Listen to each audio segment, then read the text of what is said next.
Pernikahan 7 tahun hancur di hari ulang tahunku. Tapi aku bangkit.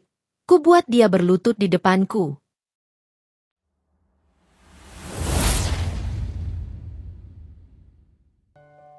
Inara menutup laptopnya tepat ketika jam dinding menunjukkan pukul 6:05. Di lantai 8 perusahaan kecantikan tempatnya bekerja, beberapa lampu sudah diredupkan. Laporan penjualan kuartal terakhir akhirnya ia kirim, lengkap dengan catatan untuk tim pemasaran, termasuk ide bundling produk serum baru yang, kalau berjalan mulus, bisa mengangkat target bulan depan. Sebagai manajer, Inara terbiasa menjadi orang terakhir yang memastikan semuanya rapi. Rambutnya selalu ditata sederhana, setelan kerjanya tertib, suaranya tenang. Banyak yang mengira hidupnya pun seimbang seperti itu. Padahal keseimbangan bagi Inara adalah sesuatu yang terus diusahakan, hari demi hari. Sebelum pulang, ia sempat melewati ruang meeting. Di balik kaca, tim kreatif masih membahas konsep kampanye dengan wajah lelah. Inara mengetuk, masuk sebentar, dan memberikan arahan singkat, bukan marah, bukan memerintah, hanya menenangkan. Ia tahu bagaimana rasanya dikejar angka. Ia juga tahu, di rumah, ia sedang dikejar hal lain yang tak tercatat di spreadsheet. Bu Inara, saya duluan ya. Sapa Rina, stafnya, dari pintu. Ingat besok presentasi jam 9. Bawa data terbaru, balas Inara dengan senyum tipis. Rina berlalu. Inara merapikan map, mengunci laci, lalu menyalakan ponsel. Ada 3 pesan dari Virgon, suaminya, singkat dan datar. MA, malam ini aku pulang agak telat. Meeting sama investor. Jangan tunggu. Inara menatap layar beberapa detik. 7 tahun menikah membuatnya hafal pola kata-kata Virgon. Jika sedang benar-benar sibuk, pesannya seperlunya. Jika sedang berusaha menutup pintu obrolan, pesannya makin pendek, tanpa sapaan hangat. Ia tidak langsung membalas. Di parkiran, ia duduk di balik kemudi, menyalakan mesin, dan menatap jalanan yang mulai padat. Di sela kemacetan, ingatannya melayang pada pagi tadi. Di meja makan, Inara menyiapkan sarapan. Virgon hanya mengambil roti, menyesap kopi, lalu berdiri sambil mengecek jam tangan mahalnya. MA, akhir-akhir ini aku banyak proyek. Kalau kamu ada acara, bilang jauh-jauh hari, ucap Virgon tanpa menatapnya. Aku cuma mau mengingatkan, minggu depan ulang tahunku, jawab Inara pelan, berusaha terdengar ringan. Virgon berhenti sejenak, seperti sedang menyusun jadwal di kepala. Oh, iya, aku usahakannya. Itu saja. Tidak ada pelukan, tidak ada ciuman di kening seperti dulu. Inara menelan kecewa yang naik ke tenggorokan, menukarnya dengan senyum. Ia selalu punya alasan untuk memaklumi. Virgon direktur perusahaan properti, dikejar target, rapat, investor. Inara paham, ia juga bekerja, ia juga lelah.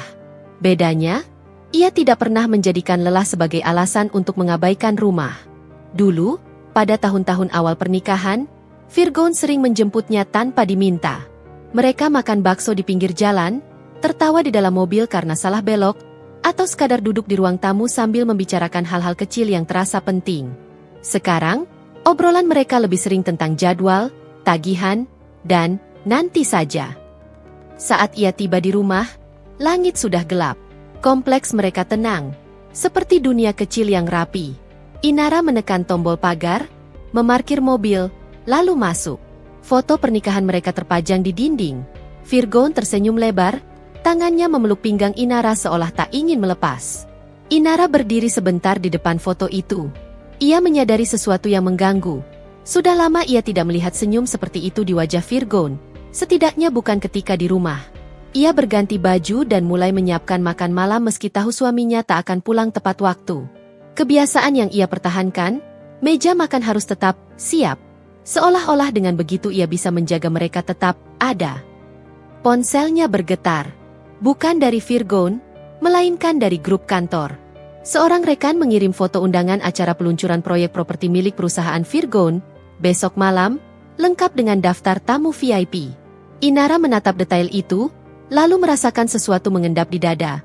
Virgon tidak pernah menyebutkannya. Ia mencoba menepis pikiran buruk. Mungkin Virgon lupa. Mungkin belum pasti. Namun ada suara kecil yang selama ini ia tekan. Ada yang mulai bergeser. Ia duduk di meja makan sendirian, menatap piring yang belum disentuh. Akhirnya ia membuka chat Virgon dan mengirim pesan. Hati-hati di jalan. Aku sudah masak. Kalau lapar, aku simpan. Centang 2 abu-abu. Tidak ada balasan. Jam menunjukkan pukul 10 lewat ketika pintu depan terbuka. Virgon masuk cepat, jas masih rapi, dasi sedikit longgar. Ia melepas sepatu, menaruh tas kerja, lalu melirik Inara yang duduk di sofa dengan buku yang tidak ia baca. Kamu belum tidur? Tanya Virgon.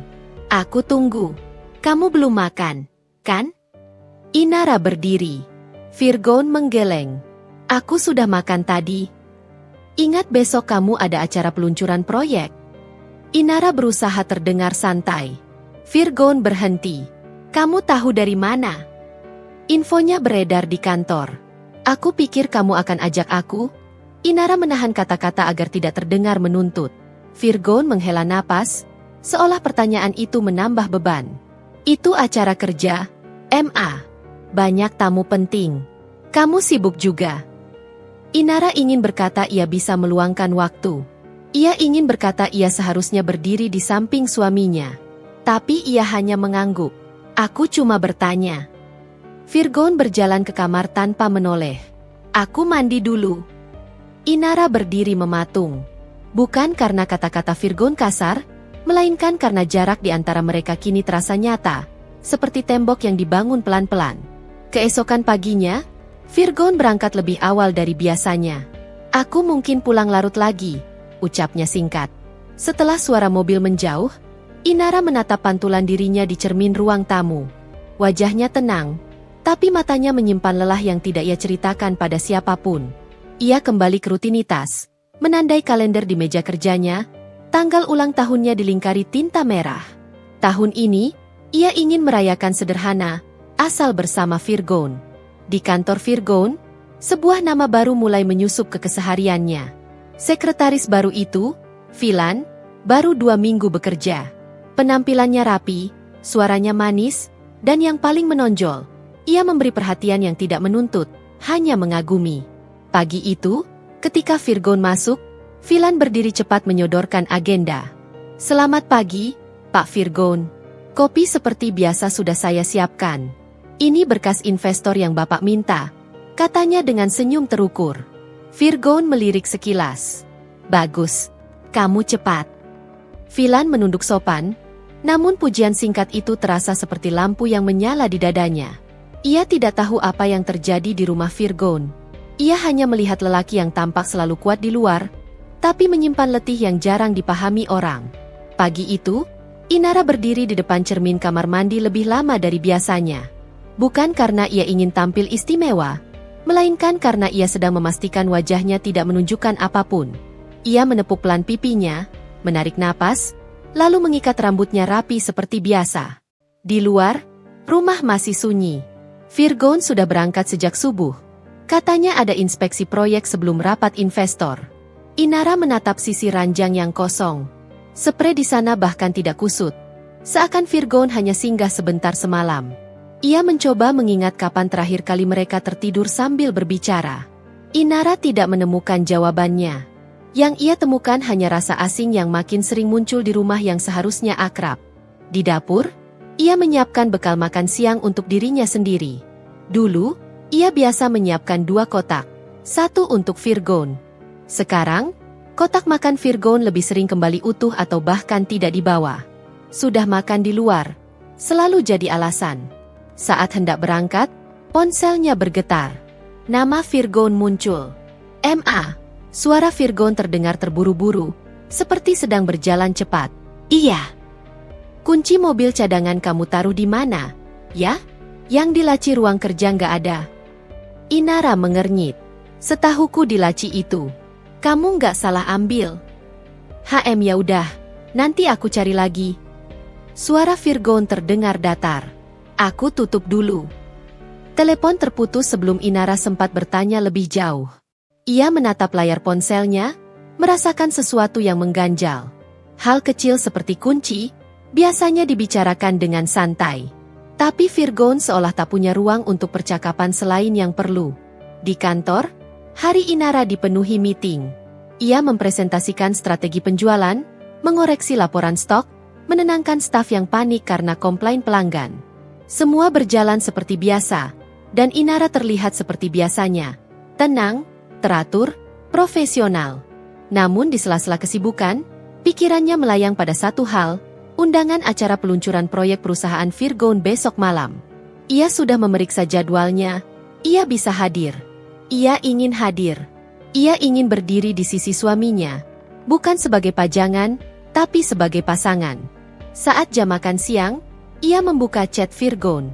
Besok malam aku bisa ikut acara peluncuran itu. Kalau kamu mau, aku siap.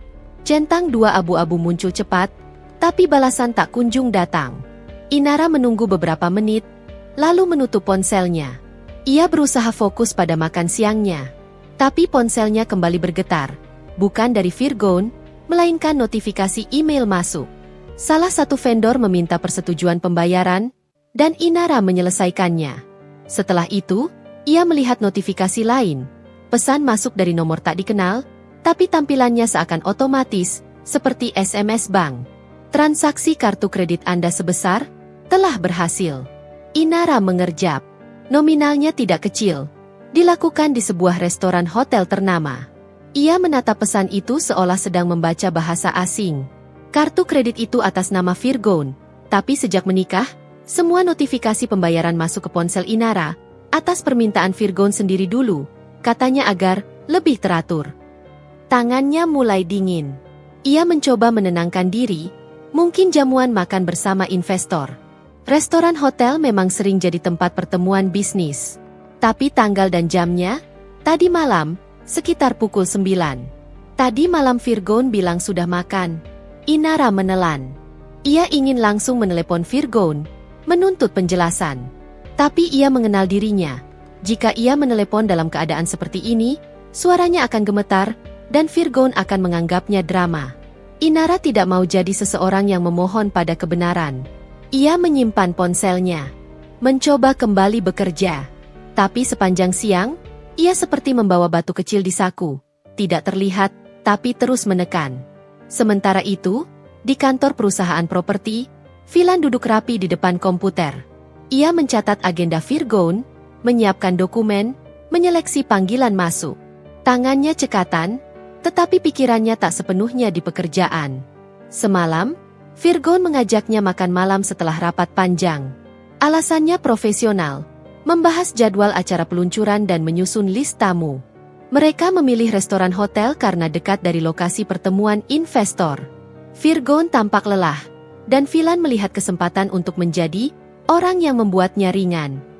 "Bapak kelihatan capek," kata Philan, suaranya lembut. "Kalau Bapak mau, saya bisa bantu urus beberapa hal di luar jam kerja. Biar Bapak nggak terlalu terbebani." Virgon menatapnya sebentar. Di mata Virgon, Philan tampak berbeda dari orang-orang lain yang menuntut. Ia tidak banyak bertanya, tidak menyalahkan, hanya menawarkan bantuan. "Kamu memang cepat belajar," Virgon berkata akhirnya. Kalimat pendek itu membuat Philan tersenyum lebih lebar dari seharusnya. Ia menunduk malu-malu, seolah pujian itu hadiah terbesar. Pagi ini, ketika Virgon keluar dari ruangannya, Philan berdiri mengikuti. "Pak, ada pesan dari Bu Inara masuk ke ponsel Bapak. Saya lihat muncul notifikasi." Virgon berhenti, lalu merogoh ponselnya yang sempat ia taruh di meja sekretaris tadi ketika meminta Philan menghubungi beberapa nomor. Ia membaca pesan Inara, "Besok malam aku bisa ikut acara peluncuran itu. Kalau kamu mau, aku siap." Wajah Virgon tidak berubah banyak, tapi alisnya sedikit mengerut. Philan memperhatikan dengan seksama, meski ia menahan diri untuk tidak terlihat terlalu ingin tahu. Ia hanya berkata, "Besok acaranya padat sekali, Pak. Tamu VIP banyak. Bapak juga ada sesi presentasi." Virgon mengangguk pelan, seolah saran itu menegaskan sesuatu yang sudah ia pikirkan. "Nanti aku balas," kata Virgon singkat. Tapi balasan itu tidak datang. Tidak saat itu, tidak juga siang hari. Virgon kembali tenggelam dalam rapat, panggilan, dan persiapan acara. Dan Philan, dengan sikap rapi dan perhatian halus, ada di setiap celah kosong itu. Malamnya, Inara pulang lebih cepat karena pekerjaannya selesai. Ia sengaja melewati toko kue favorit Virgon. Ia memilih C secake kecil, bukan untuk merayakan apa-apa, hanya agar rumah terasa hangat. Ia membayangkan Virgon pulang, lelah, lalu tersenyum melihat kue. Sebuah hal sederhana yang dulu cukup. Di rumah, ia menyalakan lampu ruang makan, menata meja dengan piring dan 2 gelas. Ia menunggu. Jam 8, jam 9, jam 10. Pada pukul 10:15, ponselnya bergetar. Virgon menelepon. "Ma, aku nggak bisa pulang malam ini," kata Virgon tanpa basa-basi. Suara latarnya ramai. "Kenapa?" Inara berusaha terdengar normal. "Aku harus ke site proyek. Ada masalah. Aku menginap dekat sana." Inara memejamkan mata. "Masalah apa? Kamu baik-baik aja?" "Aku baik. Jangan panik," jawab Virgon cepat. "Kamu tidur dulu." Telepon putus lagi sebelum Inara sempat berkata apapun. Inara berdiri lama di ruang makan. 2 gelas di depannya seperti ejekan. Ia menatap kue di meja, C secake kecil yang tiba-tiba terlihat menyedihkan. Ia berjalan ke ruang kerja, membuka laci tempat ia biasa menyimpan dokumen penting. Di sana, ia menemukan map berisi lembar tagihan, arsip rumah, dan beberapa nota. Ia tidak tahu kenapa ia membuka map itu. Mungkin karena tangannya butuh melakukan sesuatu agar pikirannya tidak liar. Di antara tumpukan kertas, sebuah struk kecil terselip. Restoran hotel yang sama seperti notifikasi siang tadi. Tanggalnya tadi malam. Jamnya cocok. Inara menatap struk itu, lalu merasakan dadanya seperti ditarik. Ia mencoba berpikir logis. Rapat investor. Makan malam bisnis. Tapi kenapa Virgon berbohong? Bilang sudah makan sebelumnya? Kenapa ia tidak menyebut makan di hotel? Kenapa ia menutup-nutupi acara peluncuran? Kenapa ia makin sulit dijangkau? Retak itu tidak besar. Belum. Tapi retak halus justru lebih berbahaya. Karena sering diabaikan. Inara berdiri di tengah ruang kerja, memegang struk itu seperti benda tajam. Untuk pertama kalinya, ia bertanya pada dirinya sendiri dengan jujur. Apakah aku sedang dibohongi? Di kamar, ia tidak segera tidur. Ia duduk di tepi ranjang, menatap layar ponselnya yang masih memuat pesan terakhir Virgon. Tidak ada kata, maaf. Tidak ada kata, kangen. Hanya perintah halus agar ia diam dan menunggu. Inara menghembuskan napas panjang. Ia tidak menangis. Bukan karena ia kuat, tapi karena ada sesuatu dalam dirinya yang sedang berubah bentuk. Dari sabar menjadi waspada. Dan di tempat lain, Filan menatap cermin kamar apartemennya sambil merapikan rambut. Ia baru pulang dari kantor setelah membantu persiapan acara. Di ponselnya, ada pesan singkat dari Virgon. "Terima kasih. Besok kamu ikut aku dari pagi. Pastikan semua aman." Filan membaca pesan itu berkali-kali, lalu tersenyum kecil. Baginya, itu bukan sekadar instruksi kerja. Itu tanda bahwa Virgon mengandalkannya. Dan ketergantungan adalah pintu pertama menuju sesuatu yang lebih. Hari-hari setelah struk restoran hotel itu ditemukan, Inara menjalani rutinitas seperti orang yang sedang berjalan di atas kaca. Ia masih tersenyum pada staf, masih mengoreksi laporan, masih memimpin rapat. Tetapi ada bagian dari dirinya yang terus waspada, seperti telinga yang selalu menunggu bunyi yang tidak biasa. Ia tidak menanyakan struk itu pada Virgon. Bukan karena ia tidak berani, tetapi karena ia tahu bagaimana percakapan itu akan berakhir. Virgon akan menyebutnya, mencari-cari, lalu menutup pembicaraan dengan alasan kerja. Inara lelah berputar di lingkaran yang sama. Namun diam juga tidak membuat pikirannya tenang. Setiap notifikasi pembayaran, setiap keterlambatan pulang, setiap jawaban singkat, kini memiliki bobot yang berbeda. Malam itu, Virgon akhirnya pulang. Bukan larut sekali, tetapi cukup untuk membuat rumah kehilangan jam makan malamnya. Ia masuk dengan langkah cepat, mengendurkan dasi, lalu menaruh ponsel di meja tanpa melihat Inara. Inara memperhatikan hal kecil yang dulu tidak ia hiraukan. Virgon membawa aroma parfum yang bukan parfumnya. Wangi bersih, lembut, agak manis. Bukan kolon maskulin yang biasa ia pakai. Inara menelan, memaksa dirinya tetap tenang. "Kamu makan?" Tanya Inara. Udah, jawab Virgon singkat. Ia membuka kulkas, mengambil air mineral, meneguk setengah botol. Kamu, ada acara besok? Inara bertanya pelan, mencoba membuka pintu percakapan tanpa menusuk. Virgon melirik sekilas. Aku ada peluncuran proyek. Seharian. Inara menunggu, berharap ada kelanjutan, misalnya, kamu ikut, atau aku jemput kamu. Tapi Virgon hanya berjalan ke kamar. Inara merasakan dada yang hangat oleh kecewa. Ia menahan napas beberapa detik, lalu berkata, aku bisa ikut kalau kamu mau. Aku sudah bilang kemarin. Virgon berhenti di ambang pintu kamar. Ini acara kerja. Banyak protokol. Banyak orang. Kamu nggak perlu capek. Aku nggak keberatan capek. Suara Inara tetap lembut, tapi ada getar yang ia tekan. Aku cuma ingin ada di samping kamu. Virgon menatapnya, lalu menghela napas, seolah Inara meminta sesuatu yang terlalu rumit. Nanti kita rayain ulang tahun kamu aja ya, yang simpel. Aku lagi pusing. Inara ingin tertawa pahit. Ulang tahunnya disebut dengan nada seperti tugas yang harus diselesaikan. Tapi ia hanya mengangguk. Ya sudah. Virgon masuk kamar, meninggalkan Inara di ruang tamu yang terasa terlalu luas untuk satu orang. Keesokan harinya, Inara bangun lebih pagi dari biasanya. Ia membuat kopi untuk dirinya sendiri dan duduk di meja makan, menatap kalender. Tanggal ulang tahunnya tinggal 3 hari. Ia menuliskan rencana kecil dalam catatan ponselnya. Makan malam di rumah, kue kecil, lilin, lalu mereka bicara, benar-benar bicara. Sesederhana itu. Saat ia sedang menuliskan daftar belanja, notifikasi muncul dari media sosial. Seorang kenalan mengunggah story. Suasana acara peluncuran proyek perusahaan properti. Ada panggung, backdrop besar, lampu-lampu, tamu-tamu berdasi. Inara menatap story itu tanpa ekspresi. Lalu story berikutnya membuat tangannya berhenti bergerak. Virgon berdiri di atas panggung, memegang mikrofon, tersenyum. Senyum yang sudah lama tidak Inara lihat di rumah. Di samping panggung, seorang perempuan berdiri rapi dengan blazer, memegang clipboard, sesekali menunduk memberi arahan pada panitia. Wajahnya tidak terlalu jelas, tapi Inara bisa merasakan cara perempuan itu menatap Virgon. Kagum, dekat, seolah mereka memiliki dunia sendiri. Nama di teks story itu tertulis kecil, Philan. Inara menatap layar lama. Jantungnya tidak berdebar kencang, justru terasa turun, pelan, berat, seperti batu masuk ke air. Ia menutup ponsel, mengambil napas, berangkat kerja seperti biasa. Di kantor Virgon, acara peluncuran berjalan lancar.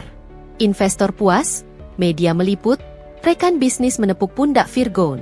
Philan bergerak sigap, memastikan mikrofon siap, memastikan daftar tamu tidak salah, memastikan Virgon tidak kehilangan jadwal. Di sela keramaian, Virgon sempat menepi sebentar, mengusap lehernya yang tegang. Philan langsung mendekat, tanpa ragu. Pak, Bapak belum makan dari pagi. Saya sudah siapkan snack box. Kalau Bapak mau, kita bisa makan sebentar di ruang tunggu, kata Philan. Virgon melirik jam. 5 menit. Philan mengangguk cepat, lalu memandu Virgon ke ruang tunggu yang agak sepi. Di sana, Virgon duduk, menarik napas panjang. Untuk sesaat, wajahnya menunjukkan lelah yang biasanya ia tutupi. Bapak luar biasa hari ini, kata Philan. Saya lihat semua orang kagum. Virgon menatapnya singkat. Kamu juga. Tanpa kamu, bakal kacau. Kalimat itu, lagi-lagi, terasa seperti pintu yang dibuka sedikit. Philan tersenyum. Tapi kali ini ia tidak menunduk malu seperti biasanya. Ia menatap Virgon lebih lama. Kadang saya heran, Pak, kata Philan pelan. Orang seperti Bapak, kok bisa kelihatan sendirian? Virgon terdiam. Pernyataan itu bukan tuduhan, bukan juga rayuan terang-terangan.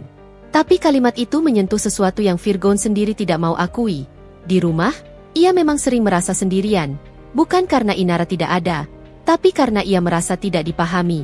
Atau mungkin, ia hanya sedang mencari alasan untuk membenarkan jaraknya sendiri. Kerja aja dulu, Phil, jawab Virgon akhirnya, berusaha kembali ke nada tegas. Philan mengangguk. Baik, Pak. Tapi setelah itu, kedekatan mereka tidak lagi hanya tentang agenda. Sepanjang acara, setiap kali mata Virgon mencari seseorang untuk memastikan segalanya aman, yang ia temukan adalah Philan. Dan setiap kali Philan melihat Virgon tampak lelah, ia hadir, seperti obat yang tidak diminta tetapi terasa menenangkan. Malamnya, Virgon harus menghadiri makan malam bersama dua investor dan tim inti. Philan ikut karena ia yang mengatur dokumen dan notulen pertemuan. Mereka kembali ke restoran hotel yang sama. Inara tidak tahu soal itu. Yang ia tahu hanya notifikasi baru yang masuk ke ponselnya. Transaksi kartu kredit Anda sebesar telah berhasil. Restoran hotel. Leg. Inara memandang pesan itu lama. Kali ini, ia tidak memaksa pikirannya mencari alasan. Ia hanya mencatatnya dalam diam, seperti seseorang yang mulai mengumpulkan potongan puzzle. Di restoran hotel, suasana makan malam berlangsung formal. Investor berbicara soal rencana ekspansi, soal lokasi, soal proyeksi keuntungan. Virgon tersenyum profesional, Philan mencatat dengan cepat. Namun ada momen-momen kecil yang tidak tertulis dalam notulen. Ketika Virgon menyodorkan piring snack ke arah Philan tanpa sadar, ketika ia mencondongkan tubuh untuk menjelaskan data dan rambut Philan tersapu sedikit oleh gerakan itu, ketika Philan tertawa pelan pada candaan Virgon, dan Virgon tersenyum balik dengan ringan. Selesai makan malam, investor pulang lebih dulu. Virgon berdiri di lobi hotel, menatap jam. Sudah lewat 10. Philan memegang map. Pak, mobil Bapak diparkir di basement. Saya bisa pesan taksi untuk saya. Virgon menatapnya. Aku antar kamu. Philan sempat pura-pura ragu. Nggak usah, Pak. Saya bisa sendiri. Virgon menggeleng. Udah, malam. Mereka turun ke basement. Di dalam mobil, suasana hening beberapa saat. Lampu-lampu kota memantul di kaca depan.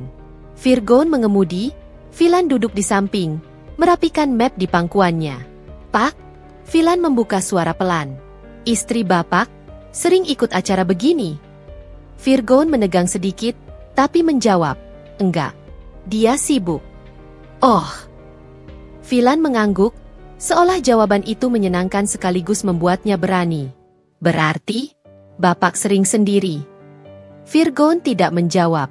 Tapi heningnya adalah ruang yang diisi Philan dengan imajinasi. Sampai di depan apartemen Philan, Virgon menghentikan mobil. Philan tidak langsung turun. Ia menatap tangan Virgon di setir, lalu menatap wajahnya. Terima kasih, Pak. Hari ini, saya senang bisa bantu Bapak, kata Philan, suaranya lembut sekali. Virgon menoleh. Kamu kerja bagus. Philan tersenyum. Tapi matanya mengandung sesuatu yang lebih dari sekadar hormat. Kalau Bapak butuh apapun, kapanpun, saya ada. Kalimat itu menggantung di udara. Virgon menatap Philan beberapa detik terlalu lama untuk ukuran seorang direktur pada sekretarisnya. Tapi kemudian ia menarik napas, memaksakan diri kembali ke garis aman. Udah, istirahat, kata Virgon. Philan turun, menutup pintu pelan. Ia berdiri sebentar di depan gedung apartemennya, melihat mobil Virgon pergi. Di dadanya, ada rasa hangat yang membuatnya yakin, ia bukan lagi sekadar sekretaris. Sementara itu, di rumah, Inara duduk di sofa dengan lampu redup. Di meja, ada kue kecil yang ia beli untuk ulang tahunnya sendiri. Secake yang sama, tapi kali ini ia belum menaruh lilin. Seolah ia takut berharap. Ponselnya bergetar. Pesan dari Virgon. Aku pulang larut. Jangan tunggu. Hanya itu. Tidak ada penjelasan. Tidak ada, maaf. Tidak ada, aku capek. Hanya perintah singkat. Inara memejamkan mata. Ia merasakan sesuatu yang selama ini ia tahan mulai merambat. Marah. Bukan marah yang meledak, tapi marah yang dingin. Marah yang membuat seseorang berhenti menjadi lembut pada orang yang tidak menghargainya. Ia berdiri, berjalan ke ruang kerja, membuka map yang berisi struk dan tagihan. Kali ini, ia menambahkan screenshot notifikasi transaksi terbaru. Ia membuat folder khusus, menamainya dengan tanggal hari itu. Tangannya tenang, tapi matanya tajam. Inara tidak tahu siapa Philan sebenarnya, tapi ia mulai tahu ada perempuan lain di sekitar Virgon. Perempuan yang ada di acara peluncuran, ada di restoran hotel, ada di celah-celah yang seharusnya milik keluarga. Ulang tahun Inara jatuh pada hari Jumat. Sejak seminggu lalu, ia sudah membayangkan malam yang sederhana. Makan malam di rumah, lilin kecil di atas kue, dan satu permintaan yang paling ia inginkan. Virgon duduk bersamanya, menatapnya, benar-benar hadir. Pagi itu, Inara bangun dengan perasaan yang aneh. Bukan bahagia, bukan sedih. Lebih seperti menunggu sesuatu jatuh dari langit. Dan ia tak tahu itu hujan atau batu. Ia tetap menyiapkan sarapan. Telur dadar, roti panggang, kopi hitam untuk Virgon seperti biasa. Di meja makan, Inara menaruh kotak kecil berisi jam tangan yang sempat Virgon sebut beberapa bulan lalu. Hadiahnya sederhana, tapi Inara memilih yang sesuai selera suaminya. Warna gelap, desain elegan, tidak mencolok. Virgon muncul dari kamar dengan kemeja rapi dan wajah terburu-buru. Ia melirik meja makan, melirik kotak kecil itu, lalu menatap Inara sekilas. "Oh," ucapnya pendek. Inara memaksakan senyum. "Selamat pagi." Virgon duduk, menggigit roti cepat. "Maaf aku nggak sempat lama. Aku harus ke kantor pagi ini. Banyak hal." Inara menelan. "Ini ulang tahunku, Gan." Virgon berhenti sebentar, lalu mengangguk seolah baru ingat. "Iya, selamat ulang tahun." Dua kata itu keluar seperti formalitas. Tidak ada pelukan. Tidak ada, "Aku sayang kamu." Tidak ada tatapan hangat. Inara merasa seperti menerima ucapan dari rekan kerja, bukan dari suami yang sudah 7 tahun menjadi rumahnya. "Malam kita makan bareng, ya?" Inara memberanikan diri. Virgon menghela napas tipis. "Aku usahakan. Tapi hari ini padat banget." "Usahakan? Lagi?" Inara menatap kotak hadiah itu. "Kamu lihat dulu." Virgon meraih kotak, membukanya sekilas, mengangguk singkat. "Bagus. Makasih." Lalu ia berdiri, mengambil tas, dan menuju pintu. "Gan," panggil Inara pelan. Virgon menoleh. "Kalau kamu benar-benar nggak bisa malam ini, bilang dari sekarang. Aku cuma nggak mau menunggu sendirian."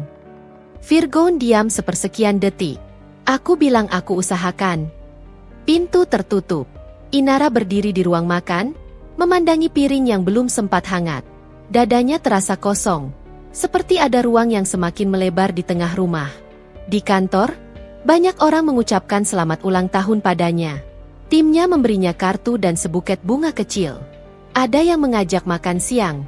Inara tersenyum, mengucapkan terima kasih. Bahkan ikut tertawa ketika mereka menggoda soal, harusnya malam ini dirayakan mewah oleh suami direktur. Inara hanya menjawab ringan, "Aku suka yang sederhana." Padahal, sederhana pun kini terasa mahal. Siang itu, ia menerima pesan dari Virgon. "Nanti malam aku coba pulang. Jangan bikin apa-apa yang ribet ya. Aku capek." Inara membaca pesan itu berkali-kali. Jangan bikin ribet. Seolah ulang tahun dan keinginannya untuk dirayakan adalah beban. Namun, ia memaksa dirinya berpikir positif. Setidaknya Virgon ingat, setidaknya ia berencana pulang. Sore hari, Inara pulang lebih awal. Ia merapikan rumah, mengganti taplak meja, menyalakan lilin aromaterapi favoritnya. Ia memesan kue kecil, coklat dengan tulisan Happy Birthday, Inara. Ia tidak ingin pesta. Ia hanya ingin momen. Jam 7 malam, ia sudah siap. Tidak berdandan berlebihan. Hanya dress sederhana, rambut terurai rapi. Ia menyalakan lampu ruang makan, menaruh kue di tengah meja, dan menunggu. Jam 8:05, ponselnya bergetar. "Ma, aku nggak jadi pulang. Ada urgent di kantor. Aku harus ketemu investor dadakan. Besok kita ganti, ya?" Inara membeku. Ia menatap pesan itu tanpa berkedip. Udara di ruang makan mendadak terasa berat. Seolah lampu-lampu yang ia nyalakan tidak lagi memberi hangat, hanya memantulkan kesepian. Ia tidak langsung membalas. Tangannya bergerak otomatis, mengambil ponsel, membuka notifikasi kartu kredit. Dan seperti dihantam palu, pesan itu masuk beberapa menit kemudian. "Transaksi kartu kredit Anda sebesar, telah berhasil. Lokasi, restoran hotel. Restoran yang sama. Leg." Kali ini, Inara tidak mencari alasan. Tidak ada lagi ruang untuk Mungkin. Tidak ada lagi tempat untuk memaklumi. Ia menatap kue di meja. Lilin belum dinyalakan, tapi ia merasa seperti sedang melihat sisa-sisa harapannya sendiri. Inara berdiri pelan, berjalan ke kamar, mengganti dress dengan pakaian yang lebih sederhana. Ia mengambil jaket, menyelipkan ponsel ke tas, lalu menatap dirinya di cermin. Wajahnya tenang. Terlalu tenang untuk seseorang yang hatinya baru saja dijatuhkan. Kalau aku harus hancur, bisiknya pada pantulan dirinya, aku mau hancur karena aku tahu kebenarannya. Ia mengemudi menuju hotel itu, dengan tangan yang stabil di setir. Sepanjang jalan, pikirannya seperti memutar ulang 7 tahun pernikahan. Awal yang hangat, janji-janji kecil, hari-hari yang terasa aman, sampai retak halus yang kini jelas bentuknya. Di lobi hotel, suasana ramai. Orang-orang berpakaian rapi, suara langkah kaki, wangi parfum mahal. Inara berjalan melewati resepsionis dengan wajah biasa, seolah ia tamu yang datang untuk urusan kerja. Ia menahan napas, menatap sekeliling. Lalu ia melihat mereka. Virgon berdiri dekat restoran, jasnya masih rapi, wajahnya terlihat lebih santai daripada di rumah. Di sampingnya, Philan memakai blazer, rambutnya tertata, dan senyumnya terlalu akrab. Mereka tidak sekadar berdiri berdampingan seperti atasan dan sekretaris. Tubuh mereka condong satu sama lain, seolah punya rahasia yang sama. Inara bersembunyi di balik pilar, jantungnya berdetak pelan namun keras, seperti ketukan palu di dada. Virgon mengatakan, investor. Tapi yang berdiri di depannya sekarang bukan investor, hanya Philan. Philan tertawa kecil, lalu menepuk lengan Virgon pelan. Gerakan itu ringan, tapi intim. Virgon tidak menepis. Bahkan, ia membalas dengan senyum yang Inara kenali. Senyum yang dulu ia dapatkan di tahun-tahun awal pernikahan. Inara merasa tenggorokannya terbakar. Mereka berjalan keluar restoran menuju area lift. Inara mengikuti dengan jarak aman. Tangan Inara menggenggam ponsel, menyalakan kamera tanpa suara, bukan untuk drama, tapi untuk memastikan ia tidak lagi dianggap mengada-ada. Di depan lift, Philan menunduk, seperti sedang berkata sesuatu yang hanya untuk Virgon. Lalu, di titik itu, Virgon mengangkat tangan dan menyentuh rambut Philan, merapikannya dari sisi wajah. Gerakan yang lembut, terlalu lembut untuk sekadar rekan kerja. Philan menatap Virgon, dan detik berikutnya, Virgon mencium keningnya singkat, sekilas, tapi jelas. Inara menahan napas. Kepalanya terasa berputar, tapi matanya tajam. Kamera di ponsel menangkap semuanya. Tidak ada, mungkin, lagi. Pintu lift terbuka. Mereka masuk. Inara melangkah cepat sebelum pintu tertutup, masuk di detik terakhir. Di dalam lift, ruang terasa sempit. Inara berdiri di sudut, menunduk seolah fokus pada ponselnya. Virgon dan Philan berdiri di sisi lain, terlalu dekat. Virgon baru menyadari keberadaan Inara saat pintu lift menutup. Matanya melebar. Inara? Suaranya pecah sejenak. Philan menoleh, wajahnya pucat. Senyumnya hilang seperti disapu. Hening menampar ketiganya. Detik itu terasa panjang, seperti lift berhenti di antara lantai. Inara mengangkat kepala, menatap Virgon. Suaranya tenang, tapi ada dingin yang belum pernah keluar dari dirinya. Investor? Tanyanya pendek. Virgon menelan. "Ma, kamu ngapain di sini?" "Aku tanya sekali lagi." Inara menatap tajam. "Investor?" Virgon menghela napas. Lalu, alih-alih meminta maaf, wajahnya berubah defensif. "Kamu ngikutin aku?" Inara hampir tertawa. "Aku datang ke sini karena notifikasi kartu kreditmu masuk ke ponselku. Kamu makan di sini, kamu bohong ke aku, dan ini?" Inara melirik Philan, lalu kembali menatap Virgon. "Ini yang kamu sebut kerja?" Philan membuka mulut seolah ingin bicara, tapi tak ada suara keluar. Virgon mendekat setengah langkah. Suaranya rendah, penuh tekanan. Bukan tempatnya bikin keributan.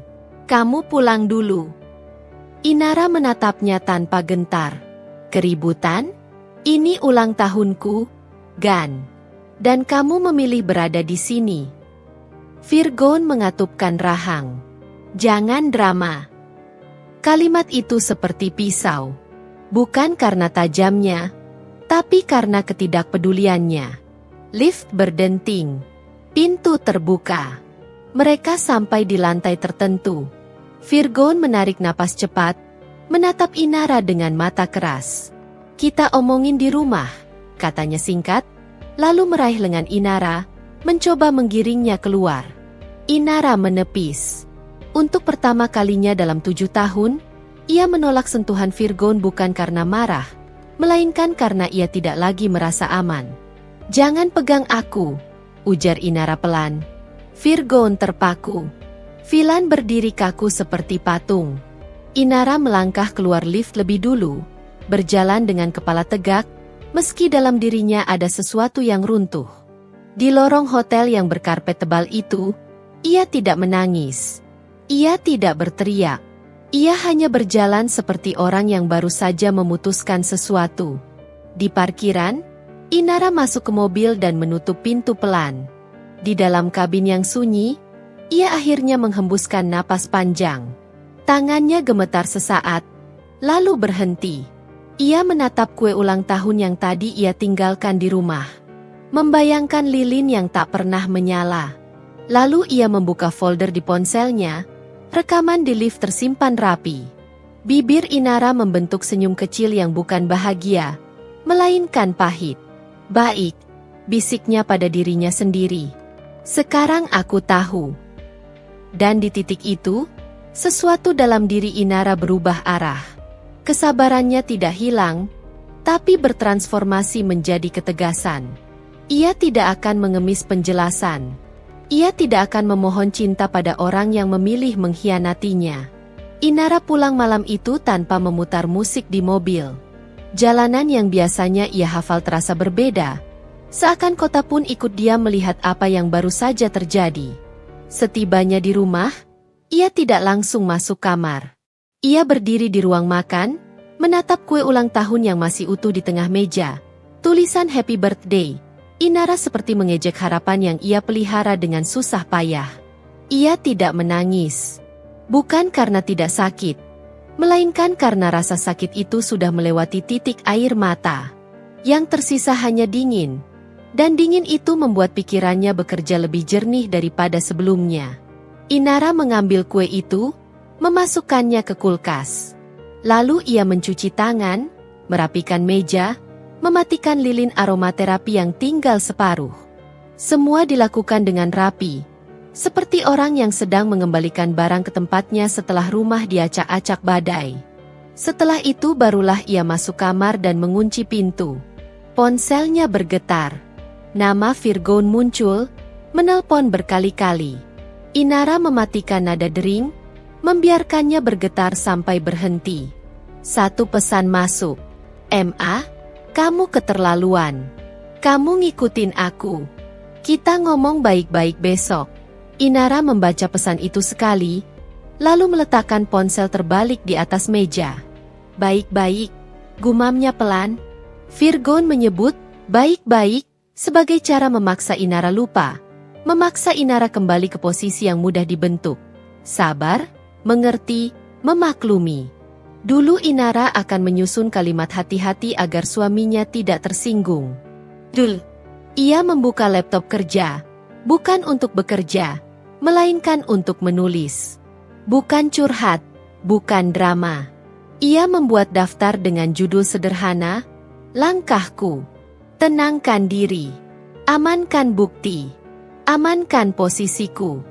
Jangan bereaksi spontan. Jangan memohon. Inara menatap poin terakhir beberapa detik. Seolah ia sedang menyumpah diri sendiri. Keesokan paginya, Virgon pulang seperti tidak terjadi apa-apa. Tapi aura tubuhnya membawa kekesalan. Ia masuk dengan langkah berat, meletakkan kunci keras-keras di meja. Inara sudah di dapur, membuat kopi untuk dirinya sendiri. Ia tidak membuatkan untuk Virgon. Kita harus bicara. Virgon langsung membuka suara, tanpa sapaan, tanpa rasa bersalah. Inara menoleh sebentar. Aku juga. Virgon mendekat, nada suaranya tegas seperti sedang memimpin rapat. Kamu ngapain datang ke hotel? Kamu ngikutin aku? Kamu tahu itu bikin malu. Inara menahan senyum kecil. Bukan karena lucu, tapi karena pola itu begitu jelas. Virgon tidak memulai dengan, maaf, tapi dengan, kamu salah. Ia membalik posisi korban dan pelaku dalam satu napas. Aku datang karena kamu bohong, jawab Inara tenang. Dan aku melihat sendiri. Virgon menghela napas tajam. Itu cuma urusan kerja yang kebablasan. Vilan itu sekretaris. Kamu terlalu sensitif. Inara mengangguk pelan, seperti mencatat. Sensitif. Oke. Virgon mengerutkan dahi. Ia menunggu Inara marah, menunggu Inara menjerit, menunggu Inara menangis lalu meminta penjelasan. Tapi Inara tidak memberi pertunjukan itu. Kamu jangan diam gitu. Kamu mau apa? Desak Virgon. Inara meletakkan cangkirnya pelan. Aku mau kamu berhenti bohong. Tapi aku juga sadar, aku nggak bisa paksa orang jujur kalau dia memilih menipu. Virgon menatapnya tajam. Jadi kamu mau cerai? Hanya gara-gara satu kesalahan. Inara menahan napas. Satu kesalahan itu terjadi berulang. Kamu menutup-nutupi. Kamu ninggalin aku di ulang tahunku. Dan saat aku tanya, kamu bilang aku drama. Virgon membuka mulut, tapi Inara mengangkat tangan kecil. Bukan untuk melawan, melainkan untuk menghentikan. Aku nggak mau debat. Aku capek. Mulai hari ini, aku butuh ruang. Virgon tersenyum miring. Ruang? Kamu pikir ini gampang? Kamu istri aku. Dulu kalimat itu terdengar seperti perlindungan. Sekarang terdengar seperti kepemilikan. Inara menatap Virgon lurus. Justru karena aku istrimu, aku berhak dihormati. Hening jatuh di antara mereka. Virgon tampak tidak siap menghadapi Inara yang tenang tapi tidak bisa didorong. Ia menggeram pelan, lalu mengambil kunci mobil lagi. Aku ke kantor. Silakan, jawab Inara singkat. Setelah Virgon pergi, Inara duduk di sofa. Baru saat rumah benar-benar sunyi, dadanya terasa sesak. Ia menutup mata, membiarkan rasa itu datang.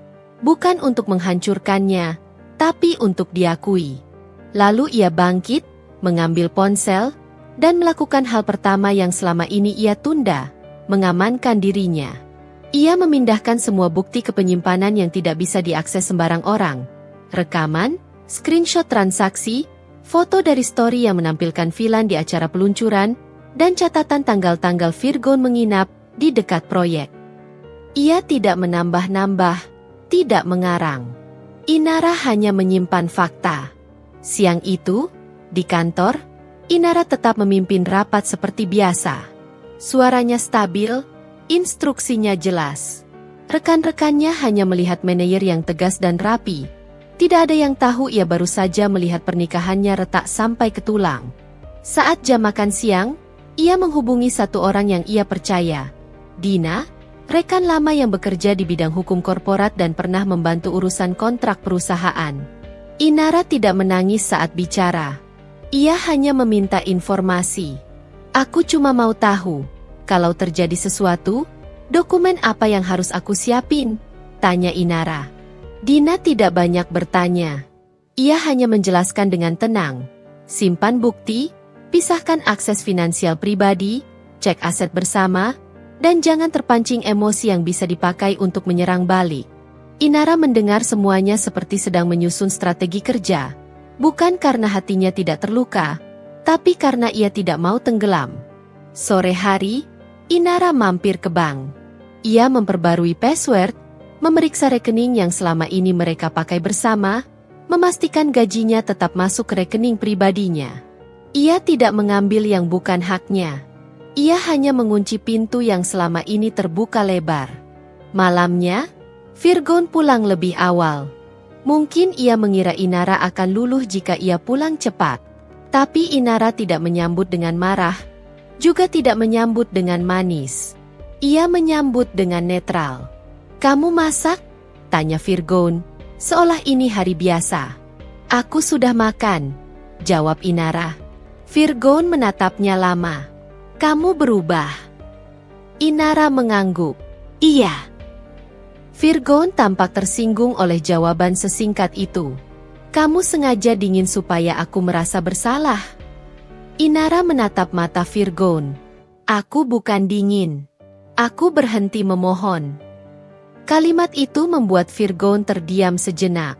Ada sesuatu di wajahnya. Bukan penyesalan, melainkan kehilangan kontrol. Inara bisa melihatnya jelas. Virgon terbiasa mengatur ritme rumah, terbiasa membuat Inara menunggu, menebak, memaafkan. Sekarang ritme itu terputus. Di kantor Virgon, Philan mulai gelisah. Virgon tidak lagi membalas pesan Philan sehangat biasanya. Ia terlihat mudah marah, rapat-rapat berlangsung lebih tegang. Philan sempat mencoba masuk ruangannya dengan alasan membawa dokumen, tapi Virgon hanya berkata singkat, "Taruh di meja. Keluar." Philan menahan diri, tapi di dalam dadanya ada rasa takut. Jangan-jangan Inara mengancam sesuatu. Dan rasa takut itu membuat Philan nekat. Sementara itu, Inara tidak mengejar Philan. Ia tidak datang ke kantor Virgon. Ia tidak membuat skandal. Inara memilih cara yang paling membuat lawan panik. Diam yang bergerak. Ia tetap bekerja, tetap tertawa seperlunya, tetap terlihat normal. Sehingga siapapun yang ingin menjatuhkannya tidak punya celah. Malam berikutnya, Inara menuliskan satu kalimat baru di daftar, "Langkahku. Jika aku harus berakhir, aku berakhir dengan kepala tegak." Ia menatap kalimat itu lama, lalu menutup laptop, berdiri, dan berjalan ke cermin. Wajahnya memang masih menyimpan lelah, tetapi matanya berbeda, lebih tajam, lebih sadar. Inara tidak lagi bertanya, "Kenapa kamu lakukan ini?" Ia mulai bertanya, "Apa yang harus aku lakukan agar aku tidak hancur?" Dan di titik itu, Inara benar-benar bangkit. Bukan dengan teriakan, bukan dengan balas dendam murahan, melainkan dengan kendali. Karena perempuan yang berhenti memohon adalah perempuan yang mulai menang. Pagi itu, Inara bangun dengan kepala jernih, seperti seseorang yang akhirnya berhenti bertarung melawan kenyataan. Ia menyiapkan kopi untuk dirinya sendiri, duduk di meja makan, dan membuka laptop. Di layar, folder yang ia beri nama berdasarkan tanggal tersusun rapi, bukan untuk dipamerkan, bukan untuk mengundang simpati, melainkan untuk memastikan satu hal, tidak ada lagi ruang bagi Virgon untuk memutar cerita. Selama beberapa hari terakhir, Virgon mencoba berbagai cara untuk mengembalikan Inara ke posisi lamanya. Kadang ia pura-pura baik, pulang lebih awal, bertanya basa-basi, menyebut rencana liburan yang dulu selalu mereka tunda. Kadang ia berubah dingin, mengeluh Inara terlalu kaku, terlalu curiga, terlalu berlebihan. Semua itu adalah pola. Jika Inara goyah, Virgon akan merasa menang. Tapi Inara tidak lagi bernegosiasi dengan kenyamanan palsu. Ia menutup laptop dan berdiri. Hari ini, ia memutuskan sesuatu yang sederhana tapi menentukan. Ia tidak akan memberi Virgon kesempatan memimpin akhir cerita mereka. Kalau harus selesai, ia yang menyelesaikan dengan cara yang rapi.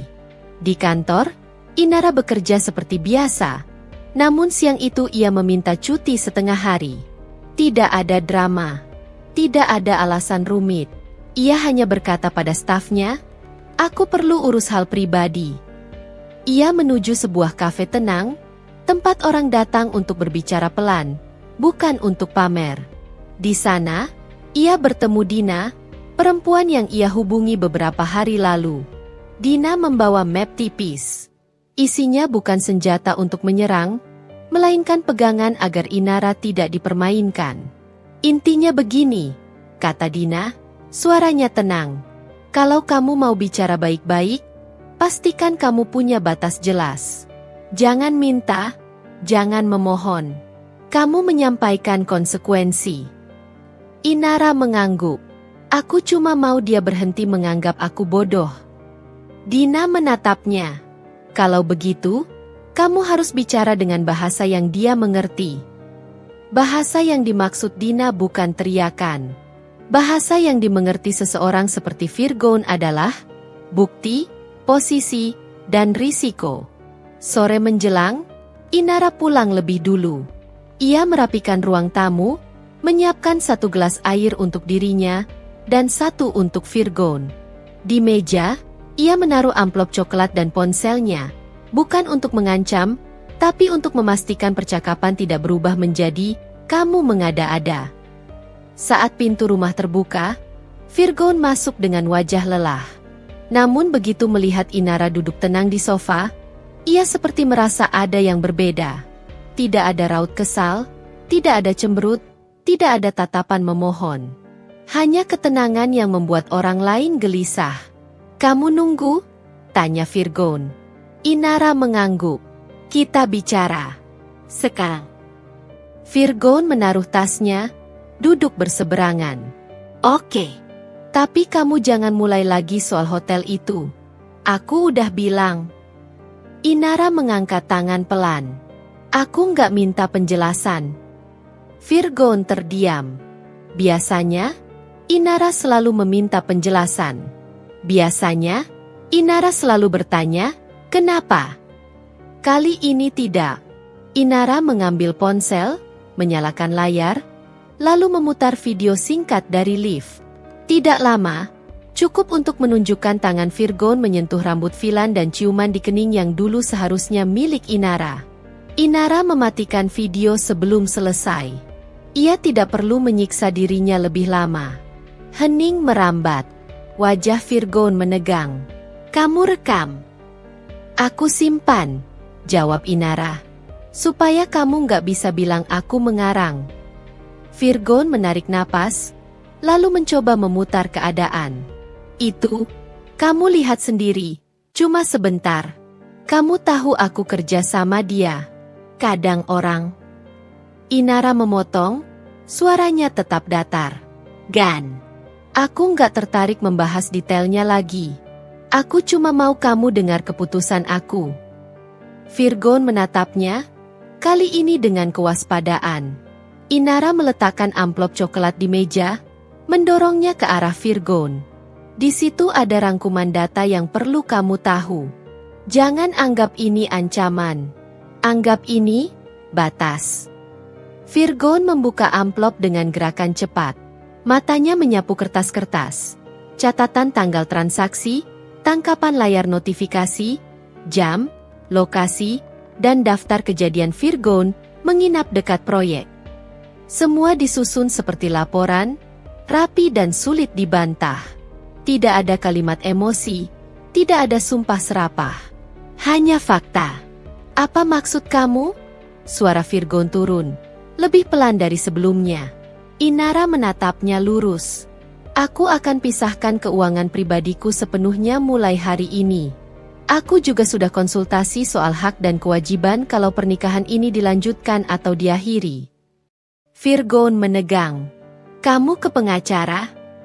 "Aku ke orang yang paham hukum," jawab Inara. "Bukan untuk perang, tapi supaya aku nggak dibodohi." Virgon mengerutkan dahi. "Kamu mau bikin masalah besar? Kamu mau hancurin reputasi aku?" Inara tersenyum kecil. Senyum yang tidak hangat, tapi tajam. "Aku nggak perlu menghancurkan apapun. Reputasimu hancur oleh pilihanmu sendiri. Aku cuma memutuskan aku nggak mau ikut menutupinya." Virgon berdiri setengah. Suaranya meninggi. "Jadi kamu mau sebar video itu?" Inara menggeleng pelan. "Aku nggak butuh sebar. Aku nggak haus simpati. Aku cuma butuh kamu paham posisi aku sekarang." Virgon menatap Inara seolah baru mengenalnya. "Kamu berubah jadi kejam." Inara menatap balik. "Aku berubah jadi adil." Kalimat itu seperti memukul Virgon lebih keras daripada tamparan. Karena selama ini Inara selalu adil pada orang lain, tapi tidak pada dirinya sendiri. Virgon duduk lagi, kali ini lebih berat. Kamu maunya apa? Suaranya kini terdengar lebih lemah. Inara menyandarkan punggung, menjaga suaranya tetap stabil. Aku kasih kamu dua pilihan yang jelas. Pertama, kamu putus total dengan Philan. Bukan pura-pura, bukan diam-diam.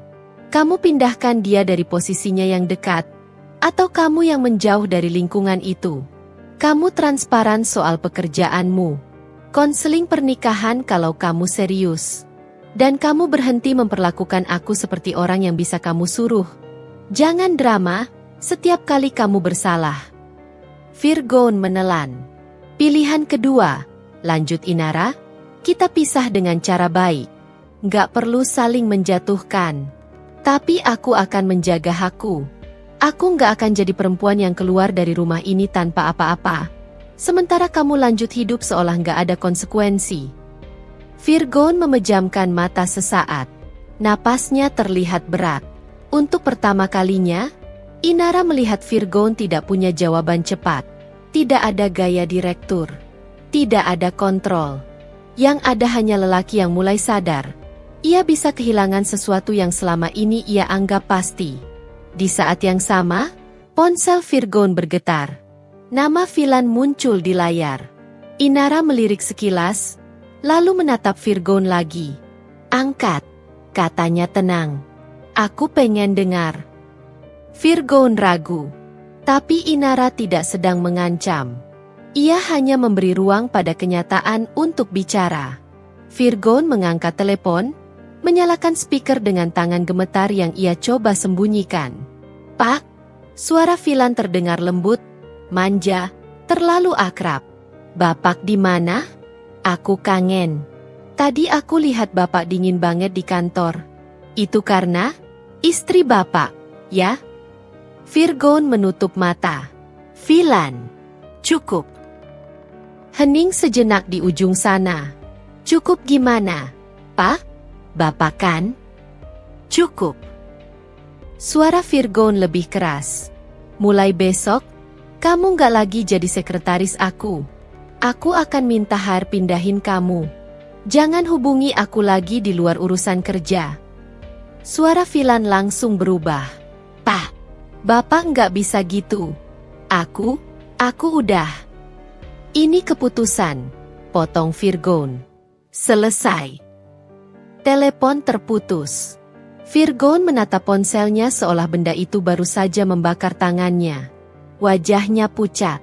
Bukan karena ia baru memutus Philan, tapi karena ia baru saja melakukan sesuatu yang selama ini ia hindari. Memilih konsekuensi. Inara tidak terlihat puas. Ia juga tidak terlihat sedih. Ia hanya mengangguk kecil, seolah mencatat bahwa satu langkah telah terjadi. Kalau itu cuma untuk menenangkanku, percuma, kata Inara pelan. Aku bisa bedain orang yang menyesal dan orang yang ketakutan. Virgon menelan ludah. Aku salah, katanya akhirnya. Kata-kata itu keluar dengan susah payah. Seperti batu yang dipaksa keluar dari tenggorokan. Aku nggak kepikiran bakal sejauh ini. Inara menatapnya lama. 7 tahun, Gan. Aku bukan tamu di hidupmu. Virgon menunduk. Bahunya turun. Untuk pertama kalinya, Inara melihat Virgon terlihat kecil. Bukan kecil karena lemah, tapi kecil karena sadar ia sudah kehilangan pijakan. Aku minta maaf, Virgon berbisik. Aku minta kesempatan. Inara menghela napas. Di titik ini, semua perempuan lain mungkin akan luluh. Tapi Inara tidak. Bukan karena hatinya batu, melainkan karena ia tahu, maaf tanpa perubahan hanya cara untuk mengulang luka. Kesempatan ada, jawab Inara, suaranya tetap tenang. Tapi bukan gratis. Ada syarat, ada batas. Dan kalau kamu langgar sekali lagi, aku pergi. Tanpa debat, tanpa menunggu. Virgon mengangkat kepala, menatap Inara dengan mata yang basah tapi tertahan. "Kamu? Serius?" Inara mengangguk. "Serius." Virgon menelan. Lalu, perlahan, ia turun dari sofa, berdiri di depan Inara. Tidak dramatis, tidak teatrikal. Hanya gerakan seorang lelaki yang akhirnya kehabisan cara untuk mengendalikan situasi. Ia menunduk. "Aku minta maaf." Lalu ia berlutut. Di hadapan Inara, di ruang tamu rumah yang dulu ia anggap pasti akan selalu menunggunya. Virgon berlutut bukan karena Inara memaksa, melainkan karena untuk pertama kalinya, Inara tidak lagi memohon. Dan ketika Inara berhenti memohon, Virgon baru sadar betapa besar kuasa yang selama ini ia pegang, dan betapa cepat kuasa itu hilang saat Inara menarik diri. Inara tidak segera menyentuh Virgon. Ia hanya menatapnya, menarik napas, dan berkata pelan, kata-kata yang paling elegan sekaligus paling menyakitkan bagi seseorang seperti Virgon. "Aku bukan minta kamu berlutut supaya aku menang. Aku mau kamu berdiri, sebagai suami yang pantas. Kalau kamu nggak bisa, aku akan berdiri sendiri." Virgon menutup wajahnya dengan tangan. Suaranya pecah pelan. Untuk pertama kalinya, ia tidak bisa menyalahkan Inara. Tidak bisa menyebutnya drama. Tidak bisa memutar cerita.